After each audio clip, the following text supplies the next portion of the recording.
Hi, everyone. Thank you for taking the time to join us today for the webinar titled The Case for Better Advocacy Tools. My name is Helena Purides, and I'm with the marketing team here at Phone to Action. I want to thank everyone for joining us, but first I'd like to walk through a few housekeeping items. You have two choices for how to listen to the event: over your computer's speakers or by dialing in over the phone. If you run into problems with your computer's audio, please call into the number provided by GoToWebinar. Next, we are recording this event and will be sending the link to all registrants along with the slide deck after the webinar has ended. And finally, after the presentation, we will have some time for questions. To submit a question to us, please type your question into the questions box on your control panel. If you run into any technical difficulties during today's presentation, please contact us via the chat window and I will assist you. Now, I'd like to introduce today's moderator, Jeff Steinman. Thank you very much, Helena. Just why don't we get started with the program, and we'll take a brief look at the agenda and then introduce our panelist. As you can see there from the screen, we've got a pretty full agenda for this webinar. Starting out with an evaluation of your own advocacy program. Is it behind? How can I modernize my advocacy program and generate more ROI from it? What is my expectation for professional software in advocacy? And what questions should I be considering as I look at acquiring software for grassroots advocacy? And as we mentioned, we'll wrap up with Q&A. So let me just introduce the panelist, Kimberly McCabe, who is the Senior Director of Digital Strategy at the National Alliance for Public Charter Schools. She has 10 years of experience in government affairs and advocacy. Meredith Whipple, who is the digital content manager at Public Knowledge, which is a DC-based organization focused on technology policy. She has 10 plus years of experience in policy and public affairs and 5 years experience in digital communications. And finally, Russ Fagerly, Vice President, General Manager of Phone to Action's West Coast office.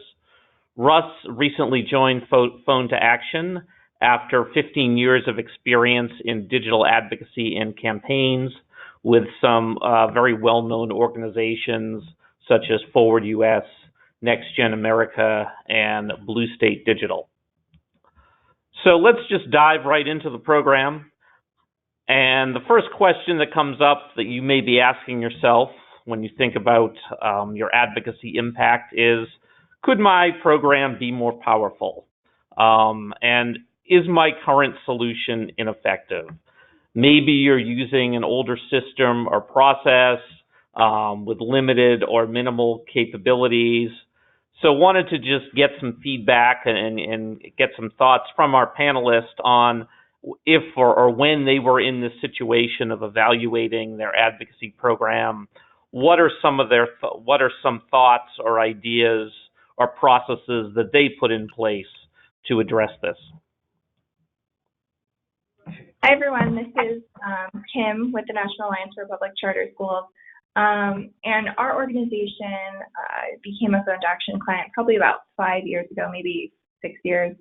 And at that time, we were just using a system that wasn't really working for us. And so we met with a bunch of different companies that provide these types of services to try and see which one was going to best meet our needs.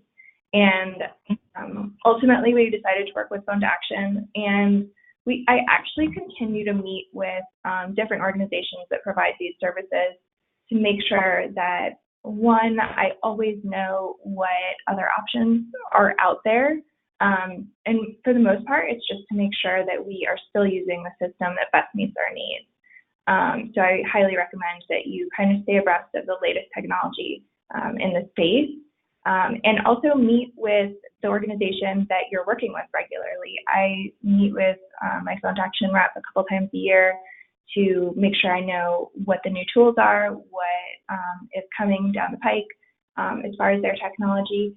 And oftentimes I can discuss, a challenge that we're having internally with our organization, and they're able to offer some solutions that their product has, or they can just take that into consideration for making future changes to the system. Thank you very much, Kim. Meredith, did you have also want to talk about your experiences with this? Sure. This is Meredith at Public Knowledge. I've been building the digital comms program here for about 6 years, and in the beginning, we did a lot of it manually.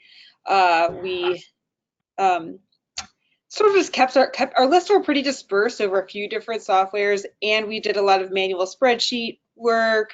We had like a manual coded button for people to call Congress, but we couldn't even see how many people were calling. It really wasn't a good way to keep track of our audience at all. So now it's been about 1.5 years with Phone to Action, which has grown our list. It also kept it a lot more organized and like put things in one place, and it provides me a lot more data that I can use to show the people here how effective our work is. Okay, thank you very much. Moving on to the next slide. One of the questions you may ask yourself, or others you work with may ask you, is, okay, you want to make some changes with the advocacy program. How will you be able to show me that what we are doing and investing in now is better than what we've done before, or are we getting a return, an appropriate return on our investment from both these fees we're paying for the software and the time that we have staff investing, getting trained and using it, and kind of mastering the software to get the most out of it. So that certainly you could expect to get those types of questions. So just would like to talk about that a bit. And Russ was wondering what your thoughts on that are, given your experiences. Yeah, and it's I think the sort of metrics question can trip up a lot of organizations, but it's really important, right? Like if you're the type of organization that works in different geographies or on different types of issues, you might need a way to bring together all of your activity and analysis and sort of harmonize what to an individual team member feels like, oh, well, I'm based in Arizona, that team member's in Michigan, they deal with Michigan stuff, I deal with Arizona stuff, but actually metrics are a way that you can harmonize the discussion. So I've found with a lot of the organizations I've worked with that metrics are a really great way to track activity and track progress. They're also just a really good way to verify that what's happening in the field is real. If you feel like you're starting to make progress on your campaign, measuring that progress is really important. It's how you as an organization can say, we're seeing movement when we see it, not just in terms of the conversations we have with the folks that we work with the organization, but in the numbers.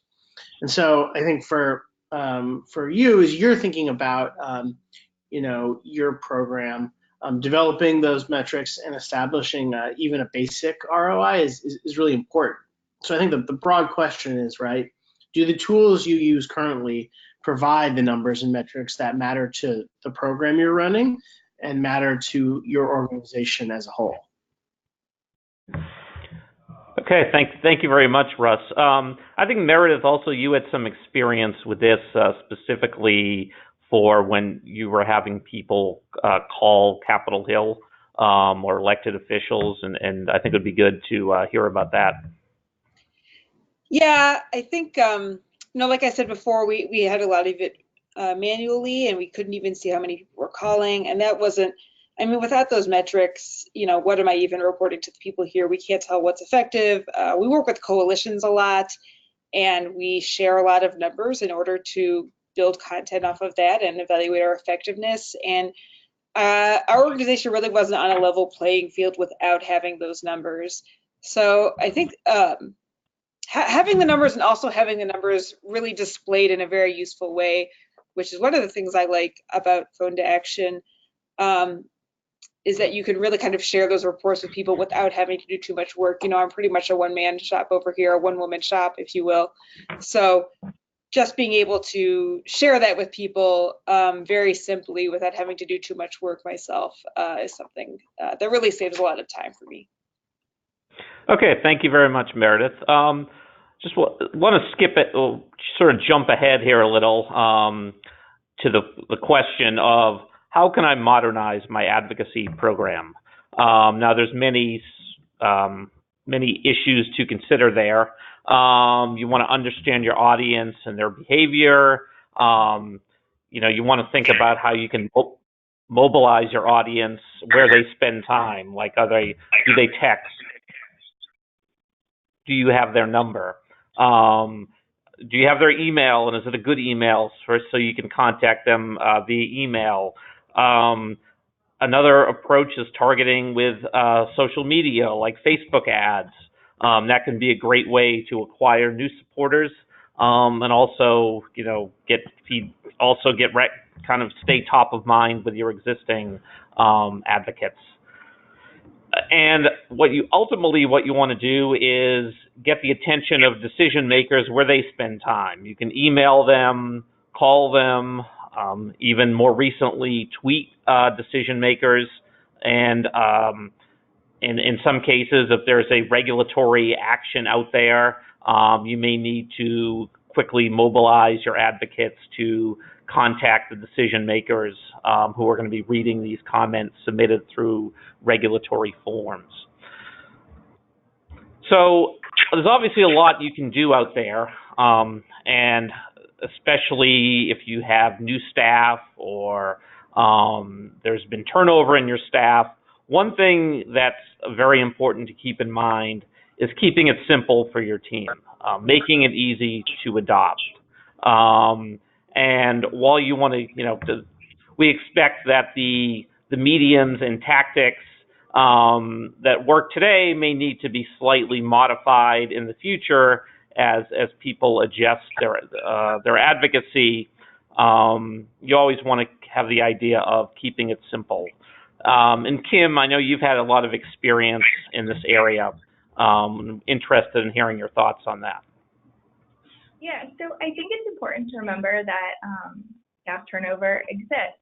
And I think I've had maybe 3 different team members join the organization during my tenure here. And, that's 3 different people that would have this advocacy role that would interact with the Phone to Action software. And so it's important for me to have a system that's intuitive because, training is important, onboarding is important, but when it comes down to it, like if you're in the system and you're clicking around and nothing makes sense, you're just not inclined to use the software. And I didn't want anyone to encounter that. And then, I needed to be something that my advocacy team was willing to adopt. But also, think of all the non-negotiables for your organization. So, for my web team, we need to be able to embed forms into our website and into landing pages sometimes. That's a non-negotiable for them. So I need a tool that's flexible in that way. With my government affairs team, they're not going to get on board unless we are able to produce the metrics. And for me, customer service is that thing. I need to be able to, sometimes I get a request to set up an advocacy campaign and I have 2 hours to do it. So I need to have some resources, in this case at Phone to Action, that I can get a hold of really quickly, and I know that they're going to be able to provide me with a high level of support, either explaining to me how to do something or in some cases, actually taking care of it and then walking me through it, when it's not such an emergency. So think about those types of things when you're considering the platform. Thank you very much, Kim. And we also have a note in there about the support. which Kim mentioned. And one thing I want to point out, we may have people on the West Coast, and that's very important with your vendor to know what their support hours are, because obviously you're, 3 o'clock your time, maybe 6 o'clock on the East Coast, and you want to make sure that the organization that you're purchasing your software from has support for your working hours, not just their own. Another thing that was mentioned on this slide, we haven't had a chance, we didn't really talk about it much, but I just want to mention integration with other software systems. I know at Phone to Action, when we're talking to potential new clients, more often than not, clients will want to integrate Phone to Action data with another system, such as Salesforce, Nation Builder, an email software system that they may be using. That seems like today that's becoming more and more important to have purchase software that's easy to integrate with other systems.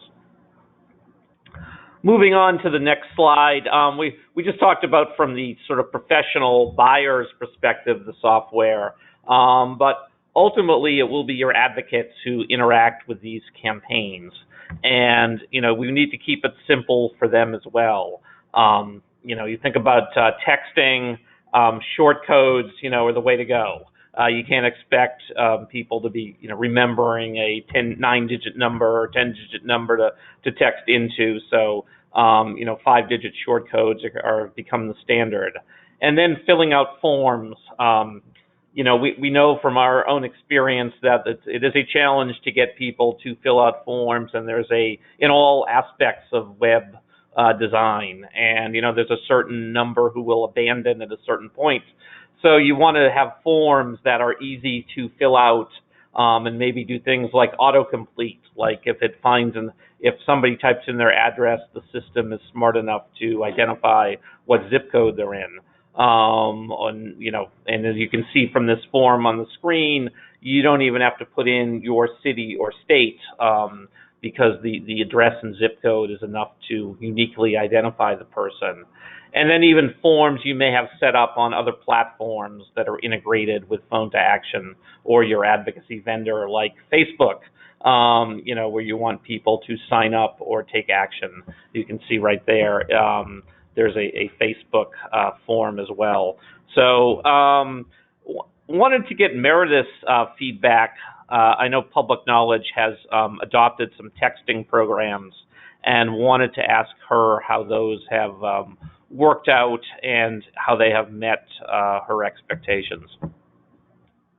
Yeah, this has been pretty interesting to me, especially as an organization that relatively doesn't have a huge audience. And, we work in tech policy, we work on privacy issues, we have a lot of privacy conscious people receiving our content. And so I didn't expect people would be using the short codes, people would be giving so much info. I thought drop-off rates would be really high for the forms. I thought nobody would opt into texting, and I did find that people were really willing to do that. So I'm really glad. I was pretty apprehensive to test that stuff, and I'm really glad I did. A lot of this, for the forms, for instance, a lot of that information is required for getting in touch with Congress because of the forms they use on their websites. And so I think with that explanation, people really were willing to go through that process, and then we were able to have that information for our lists. So yeah, definitely worth trying. Thank you, Meredith. I want to just jump ahead here and talk about how you can generate more ROI from an advocacy program. And you notice the slide on the screen now has this kind of funnel approach where you start with promotion and move through it till you have a person, engaged and taking action, and finally even becoming an ambassador for your organization and sharing what they've done with their social networks, which are so important today. So this is sort of the mindset I think you want to get in when you're thinking about building advocacy programs, and how you're going to get people to be part of join your cause. And certainly someone like Russ, who's had a lot of experience through different organizations on both with an agency, a Blue State Digital, and some other large advocacy organizations. Would really like to get his feedback on this.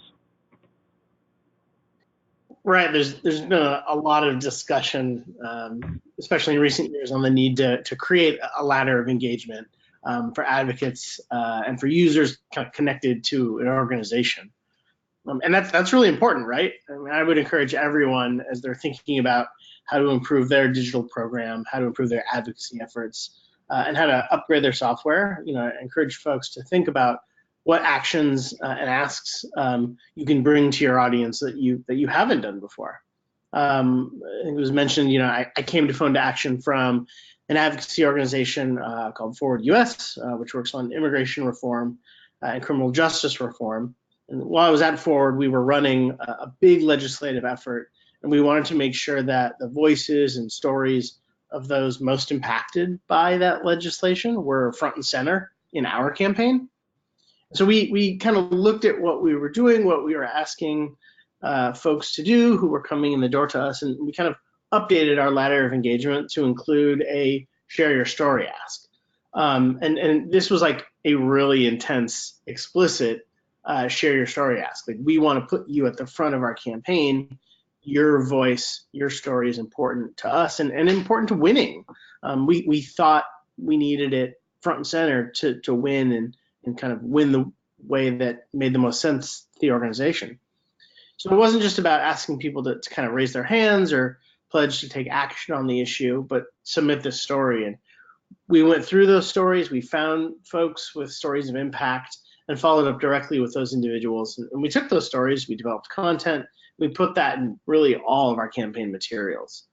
So that's just one example of how you can update your ladder of engagement or build one, and how it can sort of work with advocacy software to drive better metrics and ROI. And I love this slide because it doesn't just show this funnel or this ladder, but kind of has those metrics just listed right below. And so as a digital program leader or an advocacy program head, you're thinking about, okay, I want to move people through this journey. What are the things I'm measuring along the way?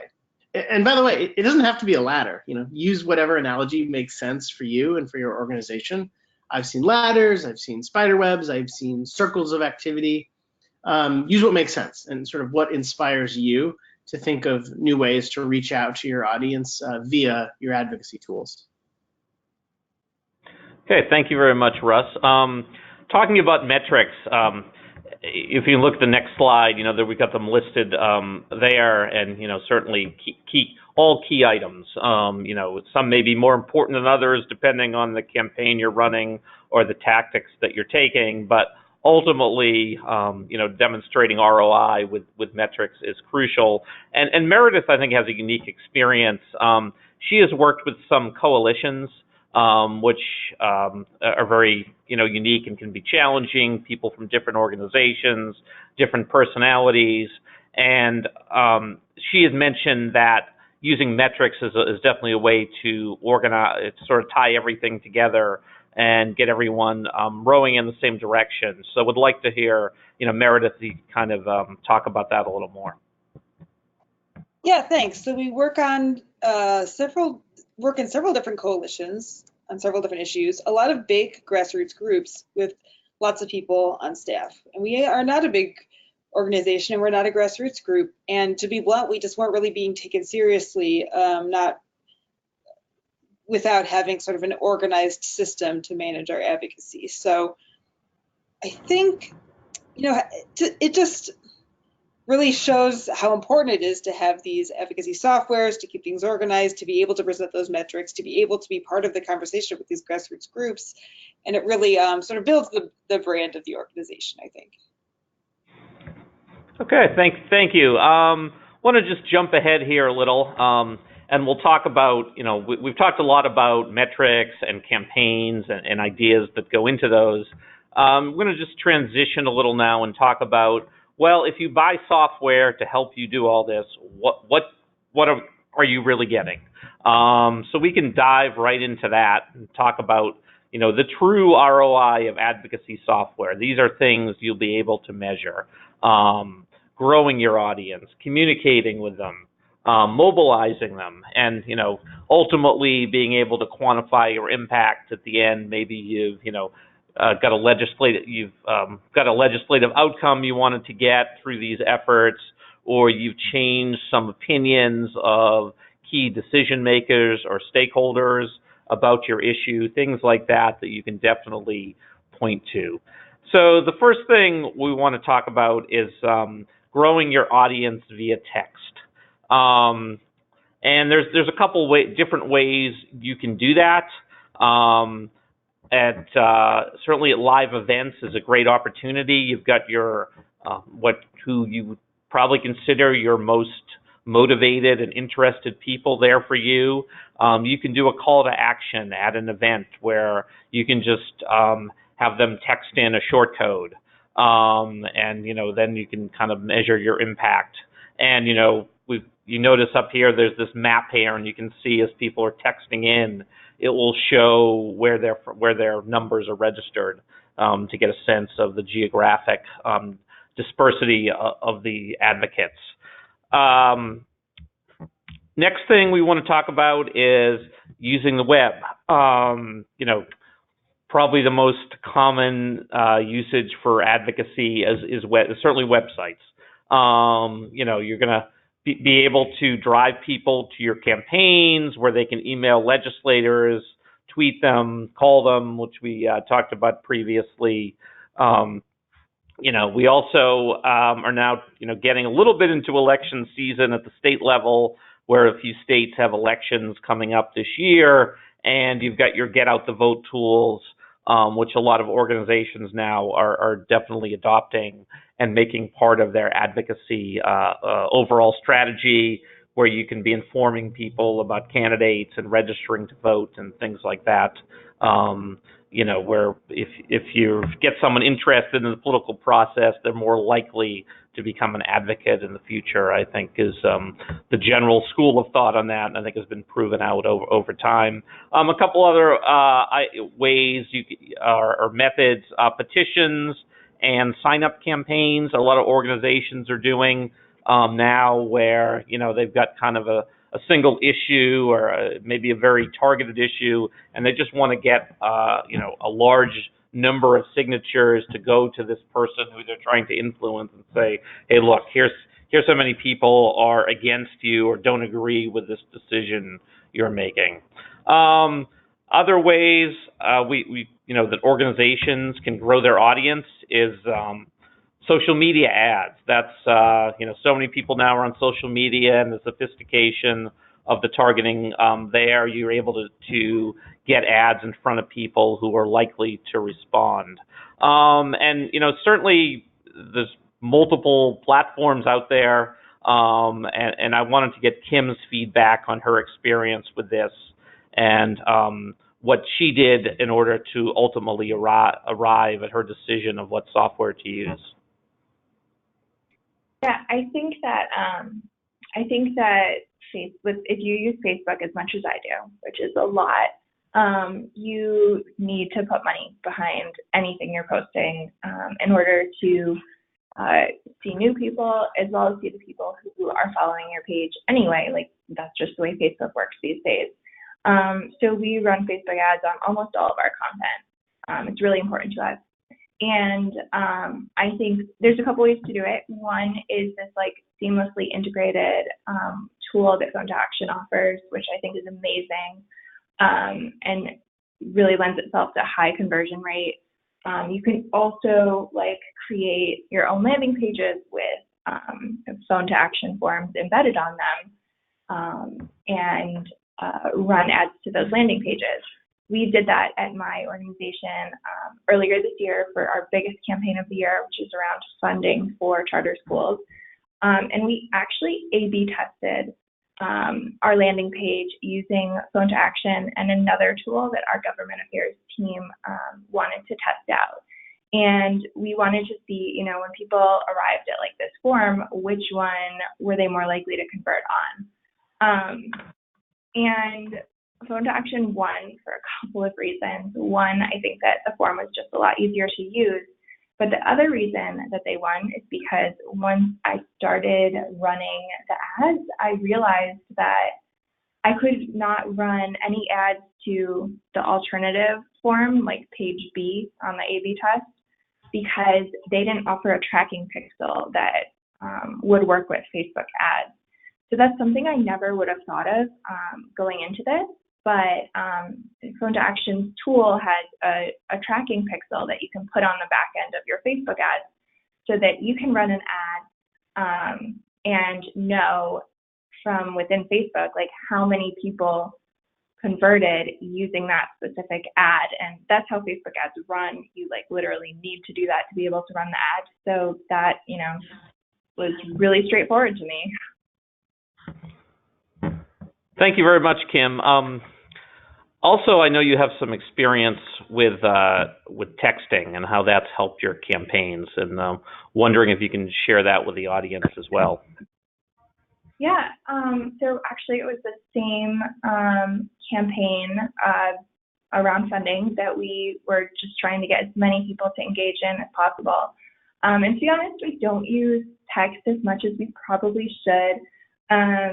It's like something we use every so often. So I didn't know going into this campaign how successful it was going to be. It was kind of an afterthought, if I'm being really honest with everyone. But we actually did 2 call to action texts during the month of this campaign and generated a significant number of, I think over 300 actions just from 2 text messages, which, our list that we were reaching to was pretty small, so we had a really high conversion rate. I'm sure if we were more committed to doing this regularly, it would be even better, but just thinking about that, the amount of time it takes to send a text message is really short, and we got 300 messages into congressional offices really quickly. So again, like Meredith, also pleasantly surprised with how that worked. That's good. That's great feedback, and to hear about those experiences with texting, because that's certainly when the advocacy industry started, it was all web-based responses, and texting is sort of the newer method of communication, and interested and exciting to hear that it's working out well for both of you. Just sort of talking more about what you're going to get with your professional software, the kind of the basics, email, tweeting your legislator. And one of the things I'll mention about tweeting is when you email your legislator, your advocates can only reach those legislators who represent them. With Twitter, you have the capability to reach out to legislators outside of an advocate's own representatives. It's probably something you want to use very carefully and judiciously, but it may be something that needs to be part of your toolkit if, for instance, there's a bill in committee and you need to reach those members on the committee, and you may only have a small number of advocates who live in a person's district. So tweeting becomes a more effective, can be an effective approach there. I think we all know about calling. That's certainly the oldest method, even before email, of contacting legislators. And now even, I think we've seen in general, there's less legislation passed. Congress, there's, a lot of gridlock, and really a lot of very important decisions and meaningful activity now is going on with regulatory agencies. And I think from many of you may know or have experienced, that change in regulation can have, millions of dollars of impact in certain industries. So it's very important that you're able to contact regulatory agencies. And I'm not sure if everyone's familiar with this, but right now for U.S. government, all the comments are submitted through a system called regulations.gov, which, a few years ago, there were email addresses for individual people who are managing all the comments. The government the U.S. government and the agencies didn't want to do that anymore because people were overwhelmed in email, so they came up with this regulations.gov site, which is actually, I think, a pretty good site for what it does, but that's very important that your advocacy vendor knows how to work with that site and submit comments to the regulatory forms. Once all these campaigns happen, the first question is, what about, how many people have taken action? Where are they coming from? Things like that. How quickly is the data updated? That's why reporting is so crucial to any sort of advocacy software. You need accurate data. You need it to be updated quickly. You need to be able to manipulate it, according to your needs. Certainly putting it in Excel or Google Sheets so you can share it with your colleagues in the office is vital as well. And that's, some interest. Certainly a lot of times you'll uncover data in these campaigns that you would not have expected. And I think Meredith has a story about this, from her experience in running campaigns for public knowledge. Yeah, so for several years, we, as far as we could tell, our audience was Washington, D.C. based. That was what the data was showing us. That was our assumption.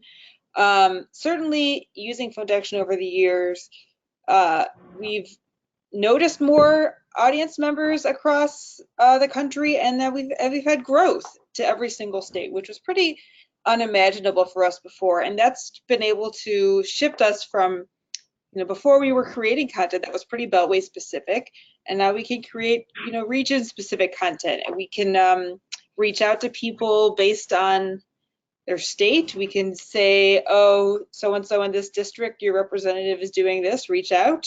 That's a really effective thing for us. We're having events in cities we were never having them before. So that's been a pretty big game changer for us. Okay, that's great feedback, and glad to hear that's worked. A lot of times you never know until you look at the data. I think that's a good example of it. You may be surprised. What we want to wrap up this section with is kind of talk about those details that really separate best-in-class professional advocacy software. So some key things that you'll need to consider. First of all, the software has to know, who the legislators are, who the people are you're trying to reach, and also allow, all sorts of custom targeting options. We've seen that, maybe you want to target not just elected officials, but people in executive agencies or a regional commission that has an issue that's very important to your organization. So you need to have that custom targeting capabilities. Of course, campaign tools that convert at the highest levels you could expect. And most of all, the last one is the high deliverability rates.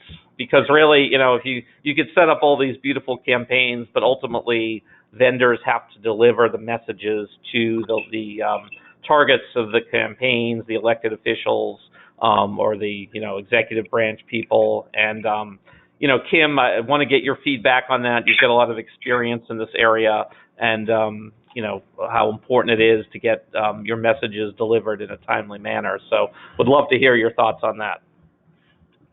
Yeah, and I think all of the things that you're getting at here, it's about reliability. You need a tool that is going to be really reliable and can deliver on everything that it promises. And deliverability is really important because the Hill, I target mostly the Hill, but I'm sure other government offices too. They, recognize when mass emails are coming in, like any other email software does, and can mark things as spam. And I think that that's something that these types of advocacy platforms always have to stay on top of. And there's a lot of ways that they make sure that doesn't happen. But as a client, the only way for you to really verify that your emails are getting into congressional offices is calling a friendly staffer that you have a good relationship with and asking them oh, hey, how many emails did you get today on this topic? And that's not really where you want to be asking for your favors from Hill staffers.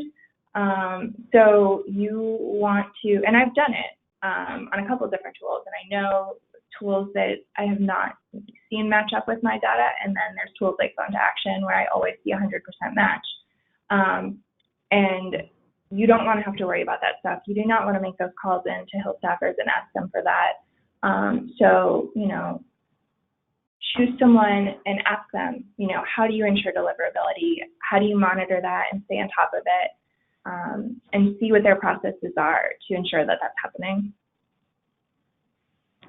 Thank you very much, Kim. Want to just jump into the last section of the webinar before we get to Q&A, which is what other questions should I be considering as you think about either purchasing the software or maybe switching from another vendor if you're looking for other options. So, one question in your mind that may come up, and also others in your organization may be, well, what's the actual investment going to be? And not only in the, the monetary costs, but also any training that your team may have to undergo, any, transitional costs, or, change in processes that you may have to undertake.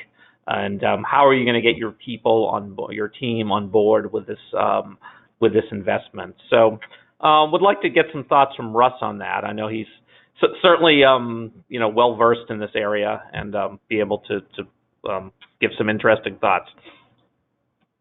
This is like a really important question, right? It's important to think through not just who is going to kind of own running these tools, but who can benefit from being more involved in your digital efforts and advocacy program. I think a lot of organizations underinvest in training and assume individual contributors will just sort of figure it out. Like, oh, this person owns that tool. Great, box is checked. So I always encourage folks to consider a wider list of internal users and stakeholders, and don't underinvest in training. The orgs that I've worked with who make their tools part of the kind of greater workflow see more value and get more ROI from their digital programs. And I actually even just yesterday was chatting with an organization, and they are running this really great advocacy effort out here in California, and they've seen early success, numbers are up, and I sort of asked them, like, okay, well, the program is running, you've got these, you've upgraded your advocacy tools in the program. Internally, who all is using that? Who is involved? Who you're trained, but okay, who's next? And I think that was sort of an aha moment. And so I always encourage organizations to think really broadly about who's getting trained, who's involved. That makes the cost of a tool go down over time. You get better ROI on that. Okay, that's a very important, because ultimately that's what the investment will be judged on, is the return on the investment.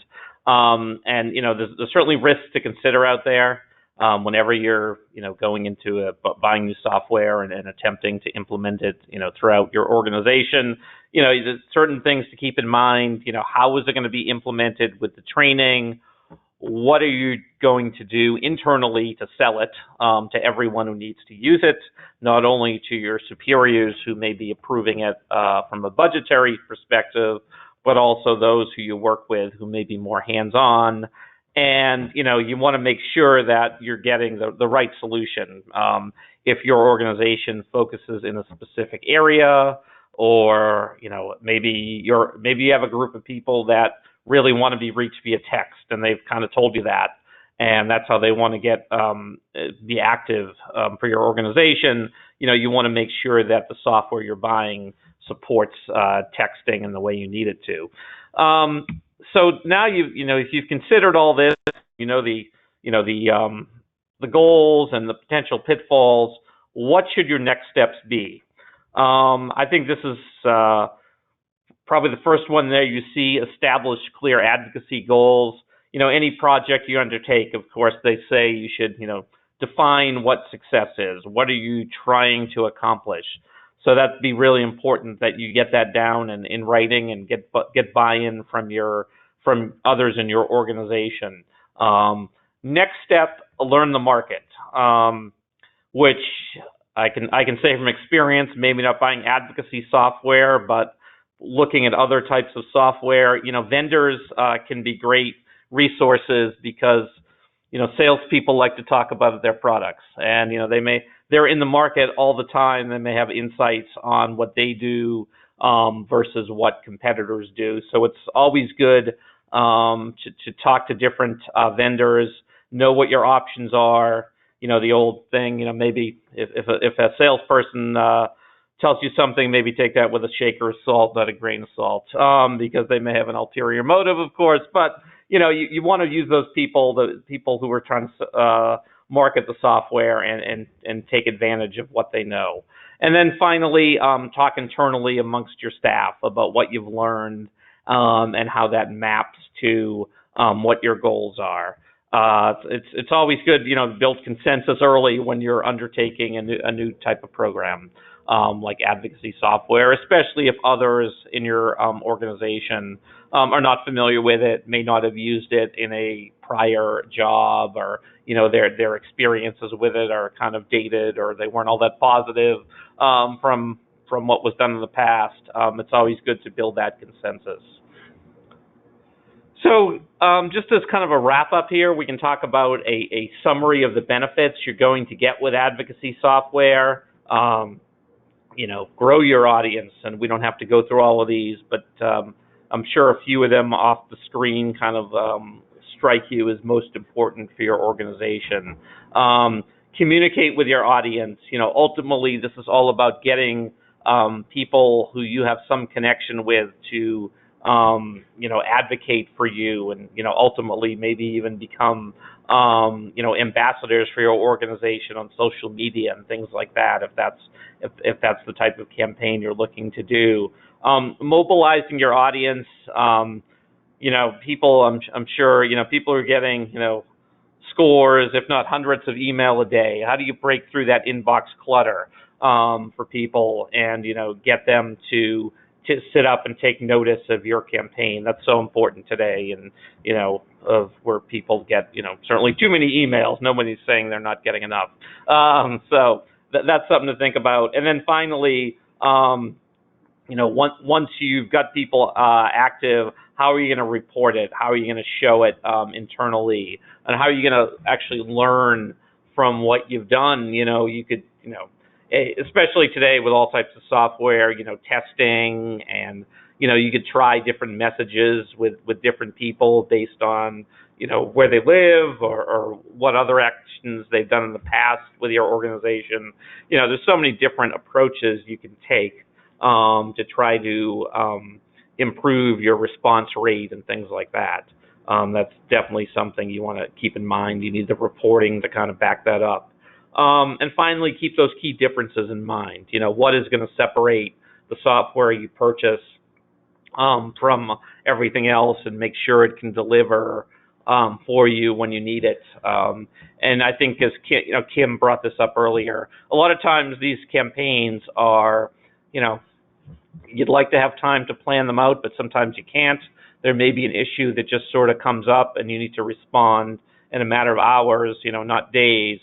And, you need a kind of everything working for you and having the resources you need to make it happen, in a moment's notice. So if I'll just, before we move on to the Q&A, I'll just leave it to our panelists if they have any other thoughts on the on the benefits of the software and how people should be thinking about them. This is Kim. I can go first. So I would just take into consideration, what are your non-negotiables? What are the things you absolutely have to move forward with the product, and start there. I mentioned that for me, the number one non-negotiable is customer service. That should probably be one of everyone's non-negotiables. So really dig into that and figure out, how can you reach people? What hours can you reach them? What's the response rate like? Do you have to enter a form and you hear back from someone 3 hours later? That won't work for me. It probably won't work for most of you. So that's the number one thing I recommend you take a look at. Okay. Russ or Meredith, did you have anything you'd want to add?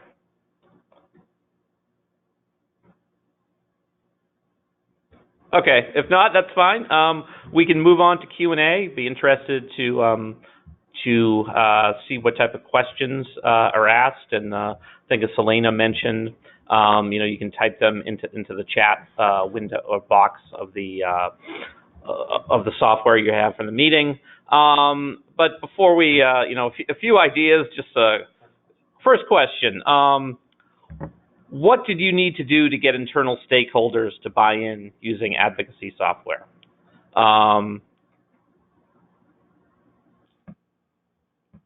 Any thoughts on that? From your experience, especially our panelists, who I'm sure have all had to do that, since they've all worked for organizations that have bought advocacy software and run campaigns. What are some of the key things you need to do to get your stakeholders on board? Yeah, this is Meredith. That's a really good question. I think it was a big challenge because, you're working with a lot of people. The people who are controlling the money aren't necessarily the people who understand all of this. So I think really being able to show the benefits in a simple way and even give like a test period and say, here's our, I think from the last slide, the point about very, very clearly understanding what your goal is and keeping that in mind the entire time is just so essential, in part because you're explaining it to people who are, controlling the purse strings, but not really thinking about it from the same perspective you are. So being able to explain how it'll meet your goals, being able to explain the organizational benefits, and also being prepared for the growth that will come with it. So, as our list grew, what was my plan to tackle that growing list and to reach out to people in different states as we were getting people from different states. I think that's all really important. It can be a challenging thing. Certainly looping in the vendor for those conversations, I think, really helps as well, because a lot of them are very experienced in this. Sure. Thank you very much, Meredith. Next question. What were some of the biggest challenges getting started with advocacy software? I mean, you buy something new, how are you going to get started with it? How are you going to get it working for you as soon as possible? I'm just curious to hear from our panelists, how they've overcome that, or, what's been their strategy there. I can weigh in here a little bit. This is Russ. I think somewhat ironically, I think a lot of organizations kind of aren't prepared for or aren't yet prepared for early success. Often when you have a new tool or better tools, it creates new conversations that with advocates and with your audiences that didn't exist before. But it also can create much deeper conversations with existing audiences. And so I think a lot of organizations often aren't prepared for the catastrophic success, right, that they encounter early on. That doesn't mean that every organization, when they're investing and trying to upgrade their program, should assume that great things will immediately happen. But I think being prepared to be surprised or open to being surprised is sort of a really healthy mentality for folks who are doing advocacy work and who are doing it with digital tools. And being open to being surprised and sort of following the data is also another thing that can help drive further success and see even greater numbers. Okay, that's some great feedback, Russ. We'll probably have time for about one more question. So just wanted to ask, I think this is a nice way to end it too, a very positive way to go out. What are some of your biggest wins once you started with advocacy software? If you could, bring up an experience you've had where maybe, you didn't think things were going to go your way, or you knew it would be difficult, but ultimately you did achieve your outcome, and the advocacy software you were using was a big factor in that. This is Kim. I can talk about my favorite win that we have had, and it goes back a little ways. So the Friday before Labor Day weekend in 2015, the Washington State Supreme Court declared that charter schools were unconstitutional in the state and basically that the schools were not going to open like the next week. And so we got this, I mean, I'm on the East Coast. We got this like Friday evening, again, holiday weekend. I was on like a phone call at midnight, I think, talking through what we were going to do. The next morning, I connected with someone at Phone to Action. We got a campaign up in like, you know, a couple hours, like same day for sure, tweeting the governor, asking him to, you know, make sure that the schools stayed open so that kids who had just started school wouldn't have nowhere to go the following week. And this is a good example of how people from outside of, you know, a district can tweet at an elected official. And so we had, you know, thousands of people tweeting the governor in Washington, asking him to keep these schools open. And we made headlines and schools stayed open, and a lot of court cases and many years later, Washington's charter schools are now safe. But the initial response was like really rapid and really public, and that helped us a lot. Wow, that is powerful. That's a great story. Thanks.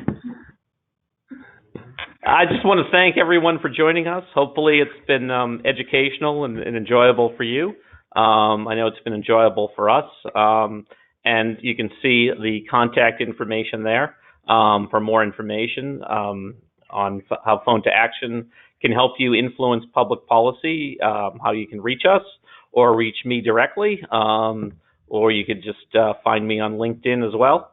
So that's, you know, we hope to hear from you, and certainly we wish you all the success in your advocacy programs.